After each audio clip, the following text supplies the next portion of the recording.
Hey, what is going on, you guys? We're just coming back from riding the Ducati Panigale. Whoa!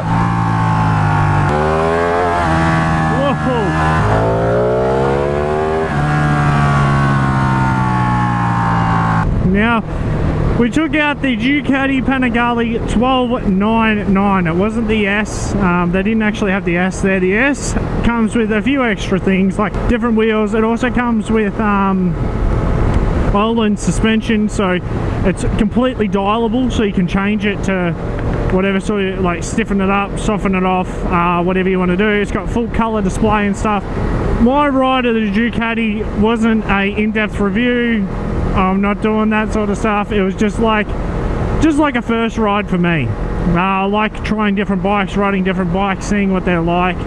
I need to go get film with the R1 because I rode the R1 without a camera on. So the Ducati in comparison to the R1 definitely doesn't get its power to pick up that fucking quick. The Ducati's power picks up real low, like it's really low in the rev range, and it's a fucking awesome bike. I had the front wheel up a few times, doing monos. I don't know if you can actually tell with the camera angle, but it just feels like a really small bike. Like the Ducati, all the bikes for me just feel small because I'm 6'2", I'm a fairly big dude, and I ride an R3, which is a bit funny. We had it set in race mode when we actually tested it, so it was, I think it had anti-wheelie on. Don't know about traction controls. I didn't feel it step out. The super courses it had on, it just ripped, man. There's no issues with that.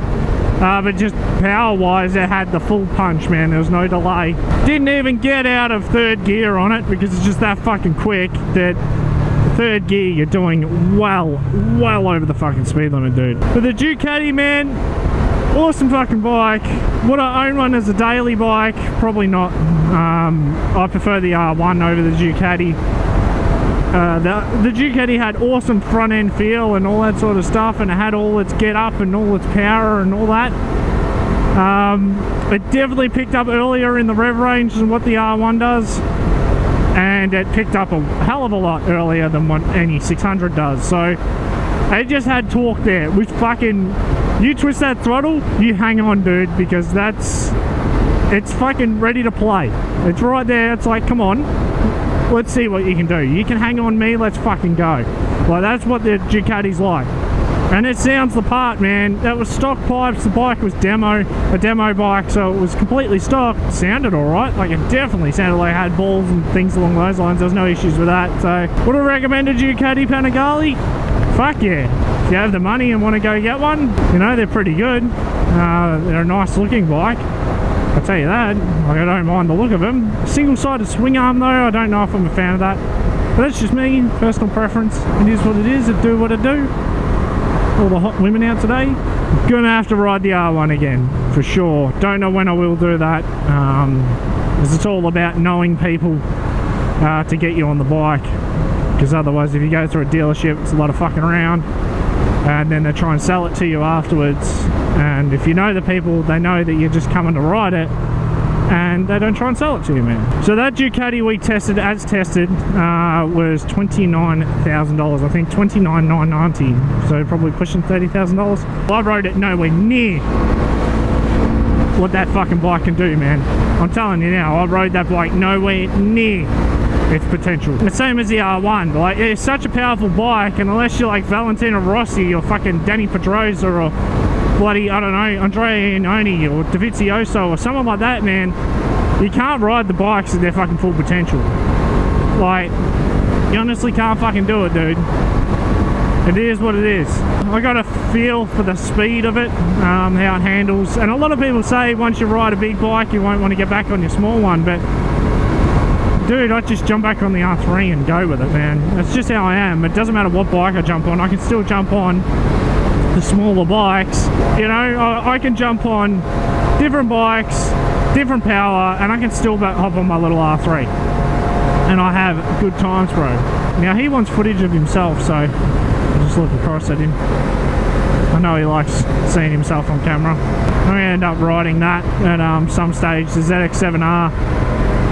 That was like my childhood bike, bro. The old man had one, my uncle's had a few of them. I quite like those bikes, so I said to the old man, it's a bike that I've always sort of wanted to ride. Riding different ones, you know, I rode the R1 and CBR. I've rode the R1, CBR 600, R6, and now Ducati Panigale 1299 in the mentionable bikes, you know, sort of thing. I've ridden a few other ones like different pit bikes and dirt bikes like WR450s and all that sort of stuff. Little R3, Ninja 300, CBR 500. I've ridden a lot of different bikes and I love it, man. Motorcycle riding is something I will never fucking give up, dude. Never give up.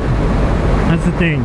Now along here somewhere, right, they've got all these artifacts, like fucking cost the state millions, man, to build that. I don't know what the fuck it's meant to be. I don't know if it's meant to be like a lightning bolt or Thor's fucking goddamn... is it Odin? Is it Odin? His bloody pitchfork or whatever. And along here somewhere they've actually got a small hotel. And someone I know, I can't remember who it was, someone said it to me. They thought fucking people could live in there. They go, fuck, wouldn't want to hire a room in that hotel, you know? Like, fuck, it's right on the freeway and shit, the windows are small. It's like, dude, it's not a real fucking hotel, man. It's just like artifacts for the side of the freeway. Makes stuff a little bit interesting for you to look at instead of just dot, line, dot, line. See, and advertising, you know, it's awesome. Awesome. Said foreskin bread. So, there's something around here, dude. It stinks of shit, man. I don't know if they're like the sewage farms or the sediment farms or some shit. But first, let me take a selfie. I wonder how many like weird ass photos and stuff they get under those bridges. Here it is, guys. Look, the hotel. Had someone go past and think that was a real fucking hotel, dude. Real hotel. You know. I don't know, you might have to pause the video because I'm going past it at pace. This section's windy, bro. It gets really windy along here. So technically, I'm riding like fucking almost sideways in the wind. Just have the bike slightly leant over. And I normally notice when I pull up the tyre wear on one side. Normally. That's how it goes. I had my vent open before, right? My front vents. Fucking bug, right? Went in the vent. Actually in the vent. And hit me in the eye. And then stuck onto the visor on the inside. I'm like, fucking hell, man. Could have got me in the teeth.